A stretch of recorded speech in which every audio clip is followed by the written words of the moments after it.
નડિયાદના સુપ્રસિદ્ધ સંતરામ મંદિરમાં પોષી પૂનમની ભવ્ય ઉજવણી કરવામાં આવી. સેવા તીર્થ સ્થાન તરીકે જાણીતા સંતરામ મંદિરમાં આજના દિવસનું વિશેષ મહત્વ છે. આ દિવસે પ્રસાદી રૂપે બોરની બોલબાલા રહે છે. રાજ્યભરમાંથી મોટી સંખ્યામાં ભાવિક ભક્તો બાધા પૂર્ણ કરવા સંતરામ મંદિર પહોંચ્યા હતા. બાળક બોલતું ન હોય કે તોતડું બોલતું હોય તો તેના માતા પિતા કે સ્વજન સંતરામ જ્યોતની બાધા રાખે છે. સંતરામ મંદિરમાં બોર ઉછાળવામાં આવે તો તે બોલતું થઈ જાય છે, જેને કારણે મંદિરમાં હજારો કિલો બોર ઉછાળવામાં આવ્યા હતા. મંદિરની ઉપર ધાબુ છે, ત્યાંથી બોર ઉછાળતા હોય છે અને લોકો નીચે બોર ઝીલતા હોય છે. માન્યતા પ્રમાણે વર્ષો પહેલા એક મહિલા સંતરામ મહારાજ પાસે આવ્યા હતા અને તેમનું બાળક ન બોલતું હોવાનું સમસ્યા જણાવી હતી.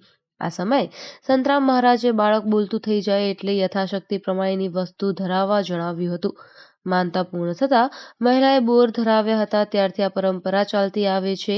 શ્રી સંતરામ મંદિરમાં 100 વર્ષ પૂર્વે બોર ઉછાળવાની પ્રથા શરૂ થઈ હતી. દર વર્ષે 1 લાખથી વધુ ભક્તો પોષી પૂનમના દિવસે શ્રી સંતરામ મહારાજની અખંડ જ્યોતના દર્શન અને બાધા માનતા પૂર્ણ કરવા માટે શ્રી સંતરામ મંદિર આવતા હોય છે.